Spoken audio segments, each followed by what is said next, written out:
Okay. Here we go. I thought that's right in here. See, As soon as that picture came up, I'm like, that works But, better. I Yeah. mean, camouflage is a fashion statement in my opinion.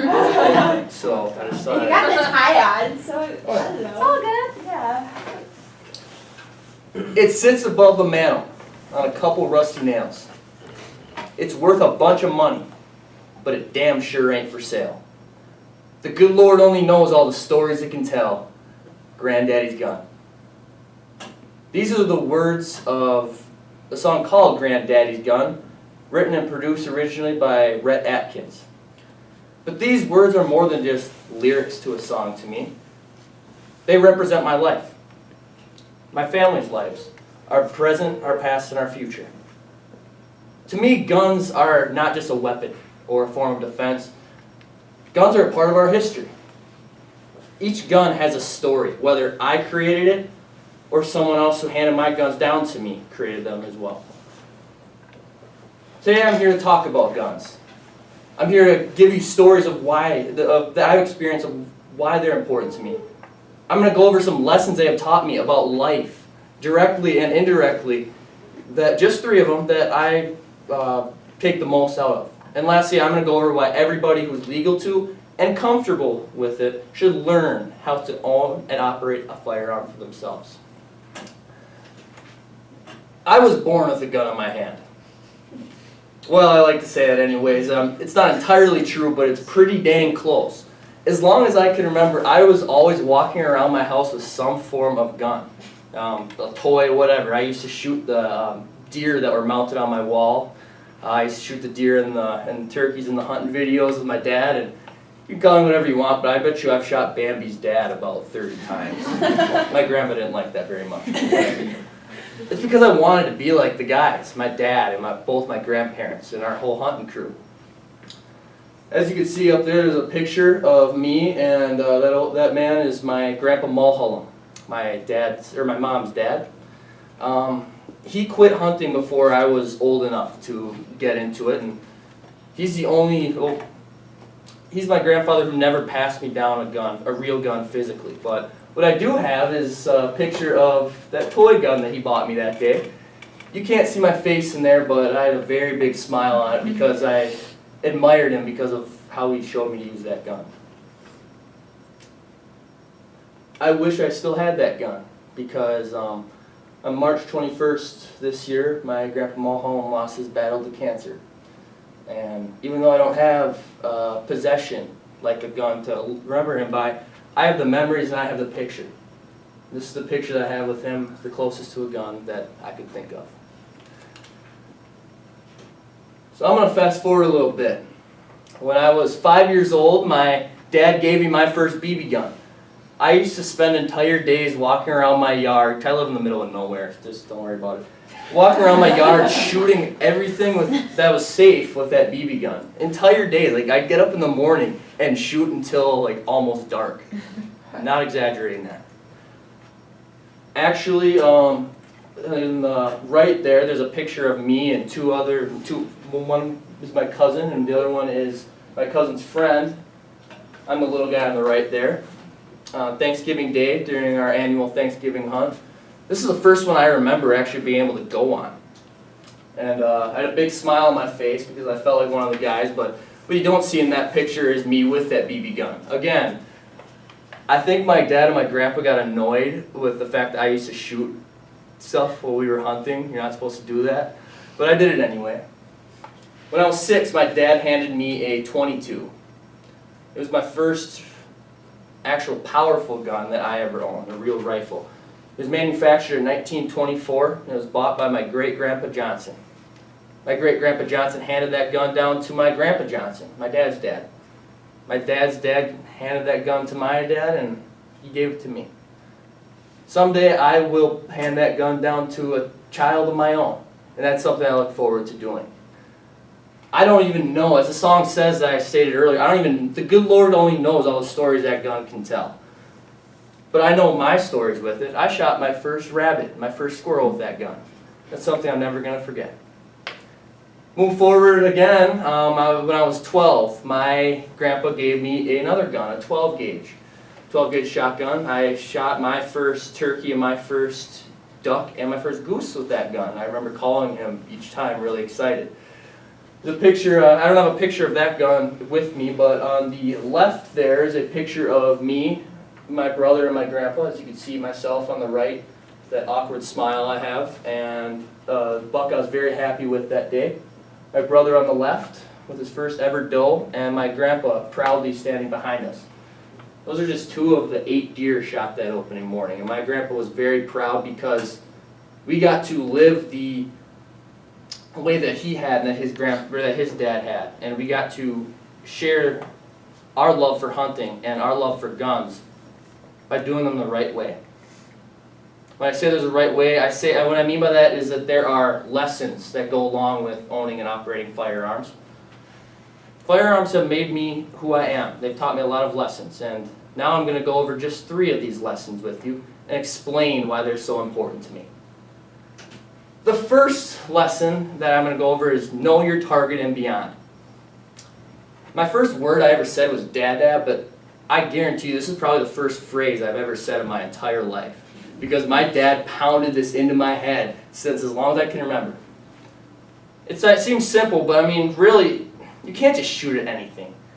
If you're hunting and you see a deer in the field and there's a house behind it, you can't shoot at that deer because that bullet could go on and wound or kill somebody. When I was 12 years old, I messed up on this rule, and, well, I'll tell you the story. I was hunting on a logging road on the back of our property, and 2 does ran up in front of me and cut down that logging road to my right. Me not thinking, I fired 3 shots down that logging road, and little did I know, just over the hill, one of the guys from our hunting party was walking back towards us. By his words, he said he saw the deer, the tail of them running by the hill. He knew I was there. He heard a gunshot and he dove to the ground to avoid getting hit. Given I was young and dumb at the time, because I failed to follow this rule, I almost got a friend of ours killed. And I can guarantee you, ever since then, I have never gotten close to doing that again. That was my scarring moment. But this is about more than just shooting a gun. This is about life. Every action has a reaction. Everything you do is going to have some form of recoil. Yes, we have our goals, we have our targets, but what else is going to happen when we go for them? What are the positives and negatives of going after our targets? This is something that, this is a lesson that guns have taught me and have given me a different outlook on going through life. I'm not going to say cautiously, but with more thought into it, making better decisions as I move forward. The second rule is to always treat a gun like it's loaded. I said earlier that my first phrase was the last rule I talked about. Well, this was probably my second phrase I ever said. This is very basic, but again, it's easy to forget about, I guess. Earlier this year, I almost messed up on this rule really bad. It was getting to be rifle season here in Wisconsin, and I was in my house here in River Falls, off campus, so it's okay. My roommate and I, as proud gun owners, were aiming our guns at the walls and, just screwing around, and he kind of walked down in front of me, not right down my target path, but he walked in front of me, and I thought, oh, I should turn the safety off and dry fire, or shoot without a bullet in, just to scare him. Well, I didn't do this. I decided to go follow this rule to always treat the gun like it's loaded, and afterwards I checked the chamber. There was a shell in it. So I would have shot in my house and potentially wounded or killed somebody. But I followed this rule. This applies to life though, because it shows that you can't underestimate anybody or anything. I guarantee you all of us, including myself, have been sitting in a class going, gosh, why am I learning this? What is this going to mean to me? How am I going to improve from this? We've also had other times with meeting new people, or where we've underestimated them, where this could come back to haunt you, could come back to bite you. Always treat a gun like it's loaded, and never underestimate other situations in life. The last rule that I'm going to go over is to always take your time and squeeze the trigger. My dad always said that you should be surprised when that gun goes off. Well, another part of that song I was saying, that Granddaddy's gun, there's a line that says, "A gun's like a woman's, son, it's all how you hold it." And this is true. It's your firing of the gun is all about how you hold it. You're focusing on your target and squeezing the trigger. Last spring, I was turkey hunting, and I hadn't shot a turkey in 2 years. I had Jake, which is a younger turkey, walk up 15 yards away from me. I don't know if anyone in here turkey hunts, but 15 yards is a chip shot. That's a layup in basketball. That's, it's whatever you want to call it.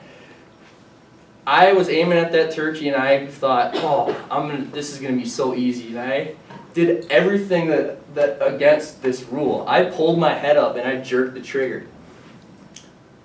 I missed that turkey at 15 yards, and I will never forget having to call my dad and tell him what I did.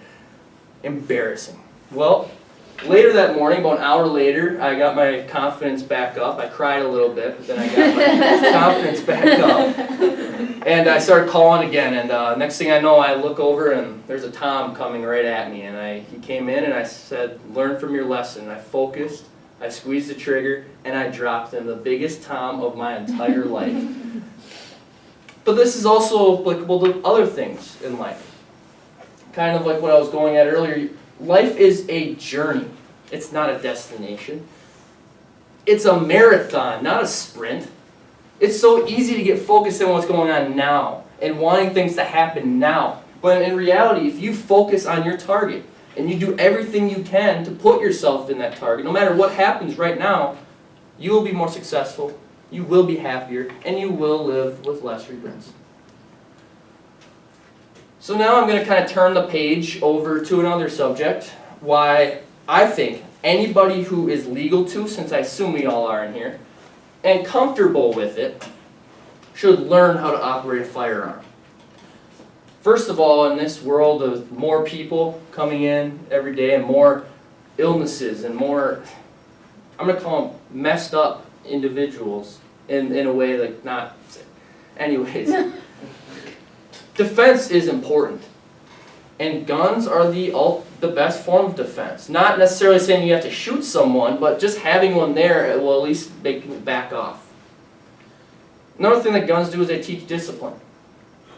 Just like the rules I went over earlier, yes, those are true, but also, if it's just like any other relationship or any job you have in life, if you don't take care of your guns, you won't have them anymore. Guns teach discipline, so this is another great thing about them. Another thing is that in this area especially, guns are a big topic, and a lot of people love them and have them. Knowing how to use a gun will give you more topic for conversation, which first really can't hurt you. Also, there are studies that show that, I'm going to go in and say that education is important in anything. The more people who are educated how to properly use a firearm, how to respect it, statistically equals less gun violence per 100,000 people. I'm going to go to the next slide here. An FBI study shows that the more people that have concealed carry, the less actual gun rate there is. Now, I understand there are shootings going on right now, but taking guns away is not the answer. And because of this, every other fact I have shown you, or thing I've gone over here, is true. You need to have defense. Because most of these people that are doing these shootings are not trained. So there we have it. To me, guns are more than just a weapon. They are a way of life. Each gun has a story, and whether I created or someone else did. Guns allow us to practice the constitutional right of being Americans, the right of the Second Amendment that our founding fathers and thousands of others fought for us to have. And guns allow me to live out my lifestyle, which is my favorite part about it. I went over how some stories of me and guns. I went over also some lessons, like know your target and beyond. Always treat a gun like it's loaded. and to focus on your target and squeeze the trigger. Lastly, I went over how more education equals less violence with guns and why you should learn how to operate a firearm for yourself. So I'm going to finish this speech on the words of Justin Moore, and they read this. I am going to tell you once and listen, son. As long as I'm alive and breathing, you won't take my guns. Thank you.